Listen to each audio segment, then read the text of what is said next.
ಸ್ನೇಹಿತರೆ, ಇವತ್ತು ನಾವು ನೋಡ್ತಿರುವಂತಹ ಸಿನಿಮಾ ಇದೇ ವರ್ಷ ರಿಲೀಸ್ ಆಗಿರುವ ಬ್ಲಾಸ್ಟ್ ಎನ್ನುವ ತಮಿಳ್ ಸಿನಿಮಾ. ಸಿಂಪಲ್ ಆಗಿ ಹೇಳ್ಬೇಕಂದ್ರೆ ಒಂದು ಫ್ಯಾಮಿಲಿಯ ಎಲ್ಲ ಮೆಂಬರ್ಸ್ ಕರೆಷ್ಟೇ ಮಾಸ್ಟರ್ಸ್ ಆಗಿರ್ತಾರೆ. ಒಂದು ಚಿಕ್ಕ ಸಮಸ್ಯೆ ದೊಡ್ಡ ಸಮಸ್ಯೆ ಆಗಿ ಕೊಲೆ ಮೇಲೆ ಕೊಲೆ ಮಾಡಿ ತಮ್ಮ ಮನೆ ಹಿಂದನೆ ಹಳ್ಳದಲ್ಲಿ ಮಣ್ಣು ಮಾಡ್ತಾ ಇರ್ತಾರೆ. ಸಿನಿಮಾ ಇಂಟ್ರೆಸ್ಟಿಂಗ್ ಆಗಿದೆ. ಈ ಚಿಕ್ಕ ಸಮಸ್ಯೆ ಏನು, ಕೊಲೆ ಮಾಡಿದಕ್ಕೆ ರೀಸನ್ ಏನು, ಸಿನಿಮಾದ ಕೊನೆಯಲ್ಲಿ ಏನಾಗುತ್ತೆ ಅನ್ನೋದನ್ನ ಈ ವಿಡಿಯೋದಲ್ಲಿ ನೋಡೋಣ. ಬೇಗನೆ ಸಬ್ಸ್ಕ್ರೈಬ್ ಆಗಿಬಿಡಿ. ಸರಿ, ಸಿನಿಮಾವನ್ನ ಸ್ಟಾರ್ಟ್ ಮಾಡೋಣ. ಸಿನಿಮಾ 2004ರಲ್ಲಿ ಸ್ಟಾರ್ಟ್ ಆಗುತ್ತೆ. ಇವನ ಹೆಸರು ರಾಜಾರಾಮನ್. ಇವನೊಬ್ಬ ಕರಾಟೆ ಮಾಸ್ಟರ್. ಇನ್ನು ಇವನು ಅವನ ತಮ್ಮ ಇಲಂಗೋ. ಇವನೊಂದು ಮೆಡಿಕಲ್ ಶಾಪನ್ನ ನಡೆಸ್ತಾ ಇರ್ತಾನೆ. ಇನ್ನು ಇವಳು ರಾಜಾರಾಮನ್ ಹೆಂಡತಿ ನೀಲಾವೇಣಿ. ಇನ್ನು ಇವಳು ಅವರ ಮಗಳು ನೀಲಾ. ಈಗ ನೀಲಾ ಆಯ್ತಾ ಅವಳ ಫ್ರೆಂಡ್ ರೋಹನ್ ಹೊಡೆದ ಅಂತ ಬರ್ತಾಳೆ. ಅವಳ ತಂದೆ ತಪ್ಪ್ಯಾರ್ದು ಅಂತ ಕೇಳಿದ್ರೆ ಅವಳು ಅವಂದೇ ಅಂತ ಹೇಳ್ತಾಳೆ. ಸೊ ಅವಳ ತಂದೆ ನೀಲಾಗೆ ನಿಂಗೆ ಕೈ ಇದೆ ತಾನೆ, ಹೊಡೆದು ಬಾ ಅಂತ ಕಳಿಸ್ತಾನೆ. ನೀಲಾ ಅವಳ ಫ್ರೆಂಡ್ ರೋಹನ್ಗೆ ಹೊಡೆದ್ರೆ ಅವನು ಮತ್ತೆ ಅವಳಿಗೆ ತಿರುಗಿಸಿ ಹೊಡಿತಾನೆ. ನೀಲಾ ಅಳ್ತಾ ಮತ್ತೆ ಅವಳ ಅಮ್ಮನಿಗೆ ಹೇಳ್ತಾಳೆ. ನೀಲಳ ತಂದೆ ಕರೆದು, ನಾಳೆ ಈ ತರ ಜನ ಹೊಡೆಕೆ ಬರ್ತಾ ಇರ್ತಾರೆ, ಆಗ ಅಪ್ಪ ಅಮ್ಮ ಜೊತೆಗೆ ಇರೋದಿಲ್ಲ, ನೀನೇ ಫೇಸ್ ಮಾಡಬೇಕು ಅಂತ ಹೇಳ್ತೇನೆ. ಸೊ ನೀಲಾ ಇದನ್ನು ಕೇಳಿ ನಂಗೂ ಕರಾಟೆ ಕಲಿಸಿ ಅಂತ ಡಿಸೈಡ್ ಮಾಡ್ತಾಳೆ. ಅಂತೂ ಕರಾಟೆ ಕಲಿಯೋಕೆ ಸ್ಟಾರ್ಟ್ ಮಾಡ್ತಾಳೆ. ನೆಕ್ಸ್ಟ್ ಕರಾಟೆ ಕಲಿತು ಆರೋಹನ್ಗೆ ಹೊಡೆದು ಬರ್ತಾಳೆ. ಔಟ ಈ ಮ್ಯಾಚ್ ಅಲ್ಲಿ ಬಿಟ್ರೆ ಯಾರಿಗೂ ಹೊಡಿಬಾರ್ದು ಅಂತ ಪ್ರಾಮಿಸ್ ತಗೊಳ್ತಾಳೆ. ಆದ್ರೆ ನೀಲಾ ಮತ್ತೆ ಮತ್ತೆ ಯಾರಿಗಾದ್ರೂ ಹೊಡೆದು ಬರ್ತಾನೆ ಇರ್ತಾಳೆ. ಒಂದಿನ ಕರಾಟೆ ಮ್ಯಾಚ್ ಅಲ್ಲಿ ನೀಲಾ ಸೋತಿರ್ತಾಳೆ. ಅವತ್ತು ರಾತ್ರಿ ಅವಳು ತಂದೆ, ನಾನು ಕೂಡ 34 ಮ್ಯಾಚ್ ಅಲ್ಲಿ ಒಂದೇ ಮ್ಯಾಚ್ ಸೋತಿದ್ದು, ಅವತ್ತಿನಿಂದ ಯಾವ ಮ್ಯಾಚ್ ಅಲ್ಲೂ ಸೋತಿಲ್ಲ, ನಾಳೆಯಿಂದ ನೀನು ಗೆಲ್ತೀಯ ಅಂತ ಮೋಟಿವೇಟ್ ಮಾಡ್ತಾನೆ. ಸೊ ನೆಕ್ಸ್ಟ್ ಮ್ಯಾಚ್ ಅಲ್ಲಿ ನೀಲಾ ಗೆಲ್ತಾಳೆ. ಒಂದಿನ ನೀಲಾ ಅವಳ ಚಿಕ್ಕಪ್ಪ ಇಲಂಗೋಗೆ ಅಪ್ಪನಿಗೆ ಕರಾಟೆ ಕಲಿಸಿದ್ದು ಯಾರು ಅಂತ ಕೇಳ್ತಾಳೆ. ಇಲಂಗೋ, ನಿಮ್ಮ ತಾತ ಅಂದ್ರೆ ನಿನ್ನ ತಾಯಿ ತಂದೆ. ನಿನ್ನ ತಂದೆ 34 ಮ್ಯಾಚಲ್ಲಿ ಒಂದು ಮ್ಯಾಚನ್ನು ಸೋತಿದ್ರು ಅಂತ ಹೇಳಿದ್ರು. ಆ ಒಂದು ಮ್ಯಾಚಲ್ಲಿ ನಿನ್ನ ತಂದೆಯನ್ನು ಸೋಲಿಸಿದ್ದು ಬೇರೆ ಯಾರಲ್ಲ, ನಿನ್ನ ತಾಯಿನೇ ಅಂತ ಹೇಳ್ತಾನೆ. ಇದನ್ನು ಕೇಳಿ ನೀಲಾಗೆ ಕೂಡ ಶಾಕ್ ಆಗುತ್ತೆ. ನೆಕ್ಸ್ಟ್ ಸೀನಲ್ಲಿ ಯಾರ ಲೋಕಲ್ ಜನಗಳು ಒಬ್ಬ ಹುಡುಗನನ್ನ ಹೋಟೆಲಲ್ಲಿ ಹೊಡಿತಾ ಇರ್ತಾರೆ. ಅಷ್ಟರಲ್ಲಿ ರಾಜಾರಾಮನ್ ಅಲ್ಲಿಗೆ ಬಂದು ಅವರಿಗೆಲ್ಲ ಹೊಡಿತಾನೆ. ನೆಕ್ಸ್ಟ್ ಮನೆಗೆ ಹೋಗುವಾಗ ನೀಲಾ ಅವರ ಅಪ್ಪನಿಗೆ ಆ ಹುಡುಗ ನಿನಗೆ ಗೊತ್ತಾ ಅಂತ ಕೇಳ್ತಾಳೆ. ಅವಳ ತಂದೆ, ಇಲ್ಲ, ನಮಗೆ ಗೊತ್ತಿಲ್ಲ ಅಂದ್ರೂ ನಮ್ಮ ಮುಂದೆ ತಪ್ಪು ನಡೆಯೋದನ್ನ ನೋಡಿ ಸುಮ್ಮನೆ ಇರಬಾರ್ದು ಅಂತ ಹೇಳ್ತಾನೆ. ಈಗ ಸಿನಿಮಾವನ್ನ 15 ವರ್ಷಗಳ ನಂತರ ತೋರಿಸ್ತಾರೆ. ಬಸ್ಸಲ್ಲಿ ಒಂದು ವಯಸ್ಸಾದ ಅಜ್ಜಿಯ ಆಸ್ತಿಯನ್ನ ಬಲವಂತಾಗಿ ತಗೊಳ್ತಾ ಇರ್ತಾರೆ. ಆ ಅಜ್ಜಿ ಅವರಿಗೆ ಗೊತ್ತಿರುವ ವ್ಯಕ್ತಿಗೆ ಕಾಲ್ ಮಾಡಿ ಹೆಲ್ಪ್ ಕೇಳಿದ್ರೆ ಅವನು ಕೂಡ ಹೆಲ್ಪ್ ಮಾಡೋಕ್ಕೆ ಆಗೋದಿಲ್ಲ, ಆ ಜನಗಳು ಸರಿ ಇಲ್ಲ ಅಂತ ಹೇಳ್ತಾನೆ. ಆದರೆ ಅದೇ ಬಸ್ಸಲ್ಲಿ ನಮ್ಮ ನೀಲ ಕೂಡ ಕೂತಿರ್ತಾಳೆ. ಇದನ್ನ ಕೇಳಿಸ್ಕೊಳ್ತಾಳೆ. ನೆಕ್ಸ್ಟ್ ಆ ಅಜ್ಜಿ ಅವಳ ಆಸ್ತಿ ಪತ್ರ ಕೊಡೋದಕ್ಕೆ ಅಂತ ಬರ್ತಾಳೆ. ಅಲ್ಲಿಗೆ ನೀಲ ಕೂಡ ಬಂದಿರ್ತಾಳೆ. ಎಲ್ರಿಗೂ ಹೊಡಿತಾಳೆ. ಈಗ ನೀಲ ಕರಾಟೆ ಫೈಟ್ ಅಲ್ಲಿ ನಂಬರ್ 1 ಆಗಿರ್ತಾಳೆ. ನೆಕ್ಸ್ಟ್ ಆ ಆಸ್ತಿ ಪತ್ರವನ್ನು ಹರಿದು ವಾರ್ನಿಂಗ್ ಮಾಡಿ ಹೋಗ್ತಾಳೆ. ಇನ್ನು ಇವನ ಹೆಸರು ವರುಣ್ ದಯಾಳ್. ಇವನು ಮೈನಿಂಗ್ ಹೆಸರಲ್ಲಿ ಜನರನ್ನ ಕೊಂದು ಕಾಡನ್ನ ನಾಶ ಮಾಡಿ ಗಣಿಗಾರಿಕೆ ಮಾಡ್ತಾ ಇರ್ತಾನೆ. ಈಗ ಮತ್ತೆ ಇನ್ನೊಂದು ಪ್ಲಾನ್ ಮಾಡಿರ್ತಾನೆ. ಏನಂದ್ರೆ ಕೀಲಕಾಡು ಎಂಬ ಹಳ್ಳಿಯಲ್ಲಿ 1500 ಫೀಟ್ ಎತ್ತರದ ಬೆಟ್ಟದ ಮಧ್ಯಭಾಗದಲ್ಲಿ ಒಂದು ಕಲ್ಲು ಇದೆ. ಅದ್ರ ಬೆಲೆ 7,000 ಕೋಟಿ. ಇದು ಸೈಂಟಿಸ್ಟ್ ಮೂಲಕ ಗೊತ್ತಾಗಿರುತ್ತೆ. ಸೊ ಆ ಕಲ್ಲನ್ನ ತೆಗಿಬೇಕಂದ್ರೆ 1500 ಅಡಿ ಆಳ ಬೆಟ್ಟವನ್ನ ಕೊರಿಬೇಕು. ಆದರೆ ಅಷ್ಟು ಆಳ ಕೊರೆದ್ರೆ ಬೆಟ್ಟ ಕುಸಿದು ಅಲ್ಲಿನ ಸುಮಾರು 800 ಮನೆಗಳು ನಾಶ ಆಗ್ತವೆ ಅಂತ ಹೇಳ್ತೇನೆ. ಇದಕ್ಕೆ ಸರ್ಕಾರ ಅನುಮತಿ ಕೊಡೋದು ಡೌಟ್ ಅಂತ ಹೇಳ್ತೇನೆ. ಮತ್ತೆ ಈ ಕಡೆ ಕಾರ್ತಿಕೇಯನ್ ಎಂಬ ವ್ಯಕ್ತಿಯನ್ನ ತೋರಿಸ್ತಾರೆ. ಇವನು ಈ ವರುಣ್ ದಯಾಳ್ ಎಲ್ಲ ಪ್ಲಾನ್ಗಳ ಬಗ್ಗೆ ಸಾಕ್ಷಿಗಳನ್ನ ಸರ್ಚ್ ಮಾಡಿ ಇಟ್ಟಿರ್ತಾನೆ. ಇನ್ನು ಈ ಕಡೆ ರಾಜಾರಾಮನ್ ಫ್ಯಾಮಿಲಿ ಹ್ಯಾಪಿಯಿಂದ ಹೋಗ್ತಾ ಇರುತ್ತೆ. ನೀಲಾಗೆ IT ಕಂಪನಿಯಲ್ಲಿ ಜಾಬ್ ಸಿಕ್ಕಿರುತ್ತೆ.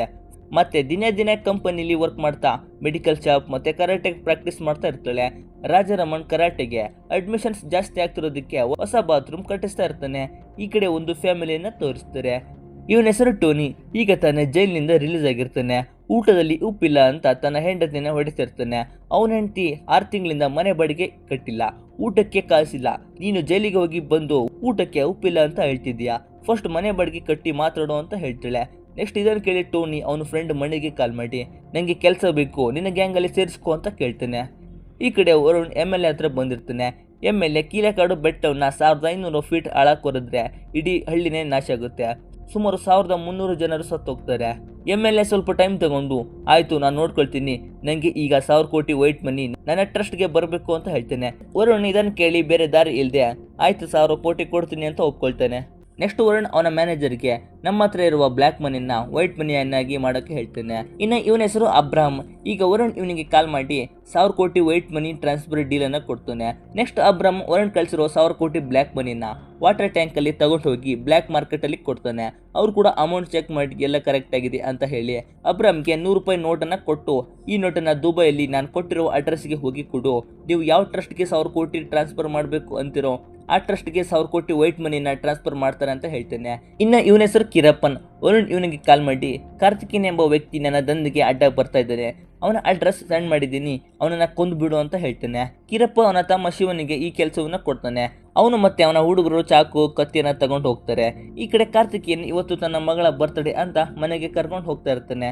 ಮನೆಗೆ ಬಂದು ನೋಡಿದ್ರೆ ಅವನ ಹೆಂಡತಿಯನ್ನ ಕೊಂದಿರ್ತಾರೆ. ಅಷ್ಟರಲ್ಲಿ ಶಿವ ಮತ್ತೆ ಅವನ ಎಲ್ಲ ಹುಡುಗರು ಕಾರ್ತಿಕೇಯನ್ ಮತ್ತೆ ಅವನ ಮಗಳನ್ನ ಕೊಲ್ತಾರೆ. ನೆಕ್ಸ್ಟ್ ಕಿರಪ್ಪನ್ ಕಡೆಯ ಹುಡುಗರು ನಾವೇ ಕೊಂದಿದ್ದು ಅಂತ ಸರೆಂಡರ್ ಆಗ್ತಾರೆ. ನೆಕ್ಸ್ಟ್ ಸೀನಲ್ಲಿ ನೀಲಳ ಆಫೀಸಲ್ಲಿ ಅವಳ ಟೀಮ್ ಲೀಡರ್ ಅವಳನ್ನ ಕೆಟ್ಟದಾಗಿ ನೋಡ್ತಾ ಇರ್ತಾನೆ. ಒಂದಿನ ರಾತ್ರಿ ನೀಲ ಕ್ಯಾಬಲ್ಲಿ ಹೋಗುವಾಗ ಅವಳ TL ಕೂಡ ಅವಳ ಕ್ಯಾಬಲ್ಲೇ ಬಂದು ಕೂರ್ತಾನೆ. ನೀಲಗೆ ನಿಂಗೆ ನಾನು ಪ್ರಮೋಷನ್ ಕೊಡಿಸ್ತೀನಿ ಅಂತ ಅವಳ ದೇಹವನ್ನ ಮುಟ್ತಾ ಇರ್ತಾನೆ. ನೀಲ ಏನು ಯೋಚನೆ ಮಾಡದೆ ಅವನನ್ನ ಸರಿಯಾಗಿ ಲಾಕ್ ಮಾಡಿ ರಕ್ತ ಬರೋ ರೀತಿ ಹೊಡೆದು ಕಾರಿಂದ ಹೊರಗೆ ಹಾಕ್ತಾಳೆ. ನೆಕ್ಸ್ಟ್ ಸೀನಲ್ಲಿ ರಾಜಾರಾಮನ್ ತಮ್ಮ ಇಲಂಗೋ ಊರಿಗೆ ಹೋಗಿ ಬರ್ತೀನಿ ಅಂತ ಹೋಗ್ತಾನೆ. ನೀಲವೇಣಿ ರಾಜಾರಾಮನ್ಗೆ ನೀಲಿಗೆ ಒಂದು ಸಂಬಂಧ ಬಂದಿದೆ, ಅವಳಿಗೂ ಕೂಡ ಇಷ್ಟ ಆಗುತ್ತೆ, ಮದುವೆ ಮಾಡೋಣ, ಅವಳಿಗೆ ಈ ಎಲ್ಲ ಗಲಾಟೆ ಮಾಡೋದು ಬೇಡ ಅಂತ ಹೇಳಿ ಅಂತ ಹೇಳ್ತಾಳೆ. ರಾಜಾರಾಮನ್ ಕೂಡ ಸರಿ ಆಯ್ತು, ಅವಳು ಬಂದ್ಮೇಲೆ ಮಾತಾಡೋಣ ಅಂತ ಹೇಳ್ತಾನೆ. ಈ ಕಡೆ SP ಒಬ್ಬ ಹುಡುಗ ಕುಡಿದು ಡ್ರೈವ್ ಮಾಡ್ತಿದ್ದಾನೆ ಅಂತ ಫೈನ್ ಹಾಕಿ ವಾರ್ನಿಂಗ್ ಮಾಡಿ ಕಳಿಸ್ತಾನೆ. ಆ ಹುಡುಗ ಹೋಗುವಾಗ ಒಂದು ಕಾರ್ಗೆ ಅಡ್ಡ ಬರ್ತಾನೆ. ಆ ಕಾರ್ ವ್ಯಕ್ತಿ ಕಂಬಕ್ಕೆ ಹೋಗಿ ಡಿಕ್ಕಿ ಹೊಡಿತಾನೆ. ಸೊ ಎಲ್ಲ ಪೊಲೀಸರು ಬಂದು ನೋಡಿದ್ರೆ ಅವನು ಅಬ್ರಮ್. ಇವರಿಗೆ ಇವನು ಯಾರು ಅಂತ ಗೊತ್ತಿರೋದಿಲ್ಲ. ಪೊಲೀಸರು ಅವನನ್ನ ಹಾಸ್ಪಿಟಲ್ಗೆ ಕರ್ಕೊಂಡು ಬರ್ತಾರೆ. ಈ ವಿಷಯ ವರುಣ್ ದಯಾಳ್ಗೆ ಗೊತ್ತಾಗುತ್ತೆ.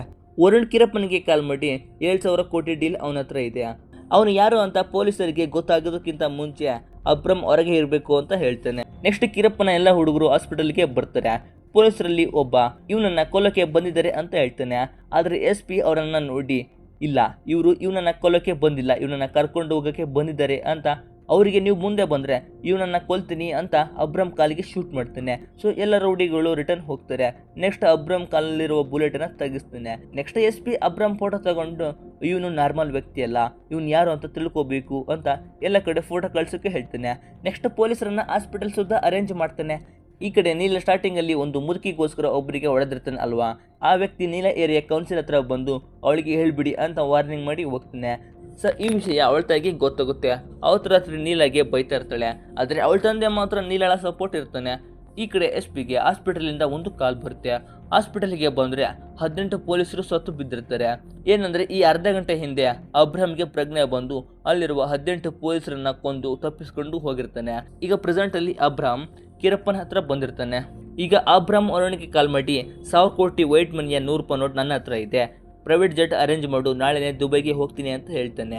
ಈ ಕಡೆ ಅಬ್ರಹಂಗೆ ಗೊತ್ತಿರುವ ಡಾಕ್ಟರ್ ಕಾಲ್ಗೆ ಬುಲೆಟ್ ಶಾಟ್ ಬಿದ್ದಿರೋದ್ರಿಂದ ಸೇಫ್ಟಿಗಾಗಿ ಕಾಲ್ ಕಟ್ ಮಾಡೋ ಚಾನ್ಸ್ ಇರುತ್ತೆ, ನಾನು ಹೇಳೋ ಮಾತ್ರೆ ತಗೋ ಸರಿಯಾಗುತ್ತೆ, ಬಟ್ ಪ್ರಿಸ್ಕ್ರಿಪ್ಷನ್ ಇಲ್ಲದೆ ತಗೊಳ್ಳೋದು ತುಂಬಾನೇ ರಿಸ್ಕ್ ಅಂತ ಹೇಳ್ತಾನೆ.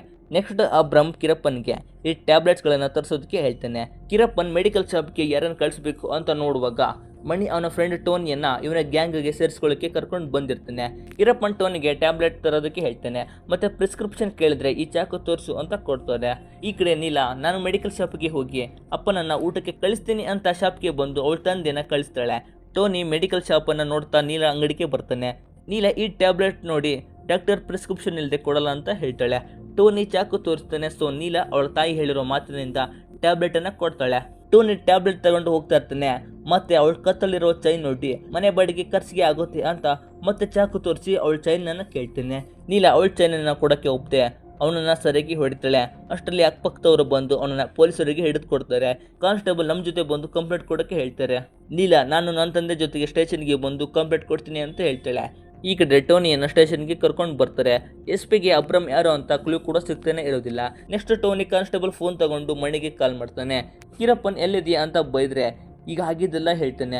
ಟೋನಿ ನನ್ನ ಚೈನ್ ಸ್ನ್ಯಾಚಿಂಗ್ ಕೇಸಲ್ಲಿ ಅರೆಸ್ಟ್ ಮಾಡಿದ್ದಾರೆ, ನಾನು ನಿಮ್ಮ ಬಗ್ಗೆ ಏನು ಹೇಳೋದಿಲ್ಲ ಅಂತ ಹೇಳ್ತಾನೆ. ಮತ್ತೆ ಆ ಮೆಡಿಕಲ್ ಶಾಪ್ ಅಡ್ರೆಸ್ ಕೊಡ್ತಾನೆ. ಅಬ್ರಮ್ ಕಿರಪ್ಪನಿಗೆ ಆ ಹುಡುಗಿ ಕಂಪ್ಲೇಂಟ್ ಕೊಟ್ಟರೆ ಅವನ ಮೇಲೆ FIR ಹಾಕ್ತಾರೆ. ಮತ್ತೆ ಅವನಿಗೆ ಹೊಡೆದು ಬಾಯ್ ಬಿಡಿಸಿದ್ರೆ ನನ್ನ ಬಗ್ಗೆ ನಿನ್ನ ಬಗ್ಗೆ ಎಲ್ಲ ಬಾಯ್ ಬಿಡ್ತಾನೆ. ಆ ಹುಡುಗಿ ಕಂಪ್ಲೇಂಟ್ ಕೊಡೋದೇ ಇರೋ ರೀತಿ ಮಾಡಬೇಕು ಅಂತ ಹೇಳ್ತಾನೆ. ನೆಕ್ಸ್ಟ್ ಕಿರಪ್ಪನ ಹುಡುಗರು ಅವಳ ಬಗ್ಗೆ ಅವಳ ಮನೆ ಬಗ್ಗೆ ವಿಚಾರಿಸಿದಾಗ ಅವಳ ತಂದೆ ಕರಾಟೆ ಮಾಸ್ಟರ್ ಅಂತ ಹೇಳ್ತಾನೆ. ಆದರೆ ಕಿರಪ್ಪನ ಹುಡುಗ ಸರಿಯಾಗಿ ಕೇಳಿಸ್ಕೊಳ್ದೆ ಅವಳ ತಂದೆ ಒಬ್ಬ ಹೆಡ್ ಮಾಸ್ಟರ್, ಅವಳ ತಾಯಿ ಟೈಲರ್ ಅಂತ ಹೇಳ್ತಾನೆ. ಕಿರಪ್ಪನ್ ಅವನ ತಮ್ಮ ಶಿವಗೆ ಅವಳ ಫ್ಯಾಮಿಲಿನ ಕೊಂದು ಬರೋಕ್ಕೆ ಹೇಳ್ತಾನೆ. ಈ ಕಡೆ ಶಾಪಲ್ಲಿ ಆದ ಇನ್ಸಿಡೆಂಟ್ ಕೇಳಿ ಅವಳ ತಾಯಿ ಮತ್ತೆ ಬೈದು ಈಗ ಯಾವುದೇ ಕಂಪ್ಲೇಂಟ್ ಬೇಡ ಅಂತ ಸ್ಟೇಷನ್ಗೆ ಹೋಗಿ ಹೇಳಿ ಬನ್ನಿ ಅಂತ ಹೇಳ್ತಾಳೆ. ಸರಿ ಅಂತ ಅವರು ಹೋಗ್ತಿರುವಾಗ ಶಿವ ಮತ್ತೆ ಅವನ ಹುಡುಗರು ಮನೆ ಒಳಗಡೆ ನುಗ್ತಾರೆ. ಅವಳ ಮೇಲೆ ಅಟ್ಯಾಕ್ ಮಾಡ್ತಾರೆ. ಆಗ ಅವನ ತಂದೆ ಮತ್ತೆ ನೀಲ ಇಬ್ರು ಸರಿಯಾಗಿ ಹೊಡಿತಾರೆ. ಅಷ್ಟರಲ್ಲಿ ನೀಲವೇಣಿ ಕೂಡ ಬರ್ತಾಳೆ. ಅವಳು ಕೂಡ ಹೊಡಿತಾಳೆ. ಇವರ ಹೊಡೆತಕ್ಕೆ ಇಬ್ರು ಸತ್ತೇ ಹೋಗ್ತಾರೆ. ರಾಜಾರಾಮನ್ ಈ ವಿಷಯ ಹೊರಗೆ ಹೋಗೋದೇ ಬೇಡ, ಇವ್ರನ್ನ ಹಿಂದ್ಗಡೆ ಇರುವ ಹಳ್ಳದಲ್ಲಿ ಹೂತಾಕೋಣ ಅಂತ ಹೇಳ್ತಾನೆ. ಈಗ ಜೀವಂತ ಇರುವ ಇಬ್ರನ್ನ ಕೂಡ ಕೊಲ್ಲೋಣ ಅಂತ ಹೇಳ್ತಾನೆ. ನೆಕ್ಸ್ಟ್ ಶಿವು ಮತ್ತೆ ಇನ್ನೊಬ್ಬ ಬರ್ತಾರೆ. ನೀಲಾ ಮತ್ತೆ ಅವಳ ತಾಯಿ ಇಬ್ರನ್ನ ಕೊಲ್ತಾರೆ. ಈ ಕಡೆ ಅಬ್ರಾಮ್ ತನ್ನ ಪರ್ಸ್ ಹುಡುಕ್ತಾನೆ, ಸಿಗೋದಿಲ್ಲ. ಬದಲಾಗಿ ಶಿವನ ಪರ್ಸ್ ಸಿಗುತ್ತೆ. ಏನಂದ್ರೆ ಇವರಿಬ್ಬರ ಪರ್ಸ್ ಸೇಮ್ ಕಲರ್ ಇರುತ್ತೆ. ಶಿವು ತನ್ನ ಪರ್ಸ್ ತಗೊಳ್ಳೋ ಬದಲು ಅಬ್ರಾಮ್ ಪರ್ಸ್ ತಗೊಂಡು ಹೋಗಿರ್ತಾನೆ. ಆ ಪರ್ಸ್ ಅಲ್ಲಿ 1000 ಕೋಟಿಯ ಬ್ಲ್ಯಾಕ್ ಮನಿಯ 100 ರೂಪಾಯಿ ನೋಟ್ ಇರುತ್ತೆ. ತಕ್ಷಣ ಶಿವನ ಫೋನ್ಗೆ ಕಾಲ್ ಮಾಡಿದ್ರೆ ಸ್ವಿಚ್ ಆಫ್ ಬರುತ್ತೆ. ಈ ಕಡೆ ರಾಜಾರಾಮನ್ ಈ 6 ಜನರನ್ನ ಮಣ್ಣಲ್ಲಿ ಹೂತಾಕ್ತಿರ್ತಾರೆ. ಕಿರಪ್ಪನ್ ಏನೋ ಪ್ರಾಬ್ಲಮ್ ಆಗಿರ್ಬೋದು, ಬೇರೆ ಪ್ಲೇಸ್ಗೆ ಹೋಗೋಣ ಅಂತ ಬೇರೆ ಪ್ಲೇಸ್ಗೆ ಬರ್ತಾರೆ. ಕಿರಪ್ಪನ್ ಅವನ ಹುಡುಗನಿಗೆ ಅವಳ ಮನೆ ಹತ್ರ ಹೋಗೋಕೆ ಹೇಳ್ತಾನೆ. ಅವನ ಹುಡುಗ ಹೋಗ್ತಿರುವಾಗ ಶಿವನ ಗಾಡಿ ರೋಡಲ್ಲಿ ಪಂಚರ್ ಆಗಿ ಸೈಡ್ಗೆ ನಿಂತಿರುತ್ತೆ. ಈ ಕಡೆ ನೀಲಾ ಮತ್ತೆ ಅವಳ ತಂದೆ ಇಷ್ಟೇ ಸಾಕು, ಕಂಪ್ಲೇಂಟ್ ಬೇಡ ಅಂತ ಹೇಳ್ಬರ್ಕೆ ಸ್ಟೇಷನ್ಗೆ ಹೋಗ್ತಾರೆ. ಈ ಕಡೆ ಕಿರಪ್ಪನ ಹುಡುಗ ಅವಳ ಮನೆಗೆ ಬಂದು ನೋಡಿದ್ರೆ ಅವಳ ತಾಯಿ ಸೀರಿಯಲ್ ನೋಡ್ತಾ ಇರ್ತಾಳೆ. ಇವನು ಕಿರಪ್ಪನಿಗೆ ಕಾಲ್ ಮಾಡಿ ನಿಮ್ಮ ತಮ್ಮಂದ್ರು ಇವ್ರ ಮನೆಗೆ ಬಂದೇ ಇಲ್ಲ, ಮಧ್ಯ ರೋಡಲ್ಲೇ ಮಳೆ ಇಟ್ಟು ಪಂಚರ್ ಮಾಡಿ ಯಾರೋ ನಿಮ್ಮ ತಮ್ಮಂದ್ರನ್ನ ಎತ್ತಾಕೊಂಡು ಹೋಗಿದ್ದಾರೆ ಅಂತ ಹೇಳ್ತಾನೆ. ನೆಕ್ಸ್ಟ್ ಕಿರಪ್ಪನ್ ಶಿವನ ಹುಡುಗರಿಗೆ ಕಾಲ್ ಮಾಡಿ ನನ್ನ ತಮ್ಮನನ್ನ ಎತ್ತೋಕೆ ಯಾರಾದರೂ ಸ್ಕೆಚ್ ಹಾಕಿದ್ರ ಅಂತ ಕೇಳ್ತಾನೆ. ಅವನು ಆ ಥರ ಏನೂ ಇಲ್ಲ, ಆದರೆ ಇವತ್ತು ಯಶವಂತಪುರ ಪೊಲೀಸ್ ಒಬ್ಬ ಬಂದಿದ್ದ, ಅವನ ಜೊತೆ ಮಾತಾಡಬೇಕು ಅಂತಿದ್ದ ಅಂತ ಹೇಳ್ತಾನೆ. ಅದಲ್ಲದೆ ಟೋಬಿ ಈ ಹಿಂದೆ ನನ್ನ ಯಶವಂತಪುರ ಪೊಲೀಸರು ಅರೆಸ್ಟ್ ಮಾಡಿದ್ದಾರೆ ಅಂತ ಹೇಳಿರ್ತಾನೆ. ಕಿರಪ್ಪನ್ ಈಗ ಟೋನಿ ಎಲ್ಲ ನಿಜ ಹೇಳಿದ್ದಾನೆ. ಅದಕ್ಕೆ ಅಬ್ರಾಮ್ ಮತ್ತೆ ತಿಳ್ಕೊಂಡು ನನ್ನ ತಮ್ಮನನ್ನ ಪೊಲೀಸರು ಅರೆಸ್ಟ್ ಮಾಡಿದ್ದಾರೆ ಅಂತ ಹೇಳ್ತಾನೆ. ಈ ಕಡೆ ಈ ಇಬ್ರು ಪೊಲೀಸ್ ಸ್ಟೇಷನ್ಗೆ ಬಂದು ನೀಲ ತಂದೆ ನನಗೆ ಇರೋದು ಒಬ್ಳೆ ಮಗಳು, ಭಯ ಆಗುತ್ತೆ, ಕಂಪ್ಲೇಂಟ್ ಕೊಡೋದೇ ಬೇಡ ಅಂತ ಹೇಳ್ತಾನೆ. ಕಾನ್ಸ್ಟೇಬಲ್ ಕೂಡ ಸರಿ ಆಯ್ತು, SP ಸರ್ಗೆ ಒಂದು ಮಾತು ಹೇಳಿ ಹೋಗಿ ಅಂತ ಹೇಳ್ತಾನೆ. ಈ ಕಡೆ ಕಿರಪ್ಪನ್ ಯಶವಂತಪುರ SPಗೆ ಕಾಲ್ ಮಾಡಿ ನನ್ನ ತಮ್ಮ ಮತ್ತೆ ಆ 5 ಜನ ಹುಡುಗರನ್ನ ಎಲ್ಲಿಟ್ಟಿದ್ದೀಯಾ ಅಂತ SPಗೆ ಕೇಳ್ತಾನೆ. SP ನಾನೀಗ ಮೊದಲೇ ಟೆನ್ಷನಲ್ಲಿ ಇದ್ದೀನಿ, ಯಾರು ಅಂತ ಕೇಳ್ತಾನೆ. ಕಿರಪ್ಪನ್ ಹಾಸ್ಪಿಟಲ್ನಿಂದ ತಪ್ಪಿಸ್ಕೊಂಡು ಹೋದನು ನಮ್ಮ ಕಡೆಯವನು, ಆದ್ರೆ ಈಗ ನೀನು ಕರ್ಕೊಂಡು ಹೋಗಿರೋದು ನನ್ನ ತಮ್ಮನನ್ನ. ನಿನ್ನ ಸ್ಟೇಷನ್ನಲ್ಲಿರುವ ಟೋಬಿ ಎಲ್ಲ ನಿಜ ಹೇಳಿದ್ದಾನೆ ಅಂತ ನನಗೆ ಗೊತ್ತು. ನಿನ್ನ ಮಗ ಮತ್ತೆ ನಿನ್ನ ಹೆಂಡತಿ ನನ್ನ ಹತ್ರನ ಇದ್ದಾರೆ. ಇನ್ನು 1 ಅವರಲ್ಲಿ ಅವರನ್ನ ನನ್ನ ಹತ್ರ ಕರ್ಕೊಂಡು ಬಂದಿಲ್ಲ ಅಂದ್ರೆ ಇವರನ್ನ ಸಾಯಿಸ್ತೀನಿ ಅಂತ ಹೇಳ್ತೇನೆ. SPಗೆ ಇಲ್ಲಿ ಏನಾಗ್ತಿದೆ ಅಂತ ಗೊತ್ತೇ ಇರೋದಿಲ್ಲ. ಟೋಬಿ ಯಾರು ಅಂತ ಕೇಳಿ ಅವನ ಹತ್ರ ಬಂದು ಲಾಠಿ ತಗೊಂಡು ಅವನಿಗೆ ಸರಿಯಾಗಿ ಹೊಡೆದು ಶಿವ ಎಲ್ಲಿದ್ದಾನೆ ಅಂತ ಕೇಳ್ತಾನೆ. ಅವನು ಗೊತ್ತಿಲ್ಲ ಅಂತ ಹೇಳ್ತಾನೆ. SP ತಮ್ಮ ಪೊಲೀಸರಿಗೆ ಕಿರಪ್ಪನ್ ತಮ್ಮ ಶಿವ ಮತ್ತು 5 ಜನ ಹುಡುಗರನ್ನ ನಾವು ಕರ್ಕೊಂಡು ಬಂದಿದ್ದೀವಿ ಅಂತ ಅವನು ನನ್ನ ಹೆಂಡತಿ ಮತ್ತೆ ನನ್ನ ಮಗಳನ್ನ ಕರ್ಕೊಂಡು ಹೋಗಿದ್ದಾನೆ. ಶಿವ ಮತ್ತೆ 5 ಜನ ಹುಡುಗರನ್ನ ಹುಡುಕಿ ಅಂತ ಹೇಳ್ತಾನೆ. ಈಗಾಗಲೇ ನೀಲಾ ಮತ್ತೆ ಇವಳ ತಂದೆ ಶಿವನ ಸೇರಿದಂತೆ ಆ 5 ಜನರನ್ನ ಕೊಂದಿರ್ತಾರೆ. SP ಶಿವನ ನಂಬರ್ ಟ್ರ್ಯಾಕ್ ಮಾಡೋಕ್ಕೆ ಹೇಳ್ತಾನೆ. ಈ ಹಿಂದೆ ನೀಲಾ ಅವರ ಮೊಬೈಲ್ಸ್ಗಳನ್ನ ಬ್ರಿಡ್ಜ್ ಕೆಳಗಡೆ ಎಸೆದು ಬಂದಿರ್ತಾರೆ. ಈ ಕಡೆ ವರುಣ್ ದಯಾಳ್ ಅಬ್ರಾಮ್ಗೆ ಕಾಲ್ ಮಾಡಿ ನಾಳೆನೇ ದುಬೈ ಜೆಟ್ ರೆಡಿ ಇದೆ, ನೀನು ಕೂಡ ರೆಡಿ ಆಗೋ ಅಂತಾನೆ. ಕಿರಪ್ಪನ್ ಅಬ್ರಾಮ್ಗೆ 100 ರೂಪಾಯಿ ನೋಟ್ ಮಿಸ್ ಆಗಿರೋ ವಿಷಯ ಹೇಳು ಅಂತ ಹೇಳ್ತಾನೆ.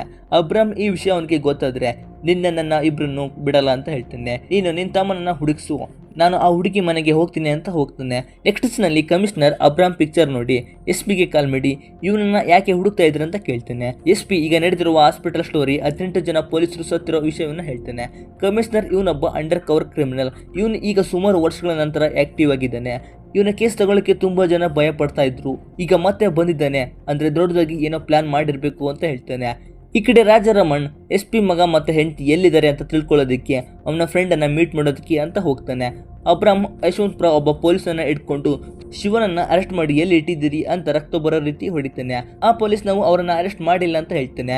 ಅಬ್ರಾಮ್ ಮತ್ತೆ ಟೋನಿ ಏನು ನಿಜಾನೇ ಹೇಳಿಲ್ವ ಅಂತ ಕೇಳ್ತಾನೆ. ಆ ಪೊಲೀಸ್ ಇಲ್ಲ, ಆ ಕರಾಟೆ ಮಗಳು ಮತ್ತೆ ಅವಳ ತಂದೆ ಬಂದು ಕಂಪ್ಲೇಂಟ್ ಬೇಡ ಅಂತ ರಿಟರ್ನ್ ತಗೊಂಡ್ರು ಅಂತ ಹೇಳ್ತಾನೆ. ಸೊ ಅಬ್ರಾಮ್ ಇದನ್ನ ಕೇಳಿ ಅವನನ್ನ ಕೊಂದು ನೆಕ್ಸ್ಟ್ ನೀಲಳ ಮನೆಗೆ ಬರ್ತಾನೆ. ಈಗ ನೀಲವೇಣಿ ಮತ್ತೆ ನೀಲ ಭಯ ಪಡ್ತಾನೆ ಕೂತಿರ್ತಾರೆ. ನೀಲವೇಣಿ ಡೋರ್ ಓಪನ್ ಮಾಡ್ತಾಳೆ.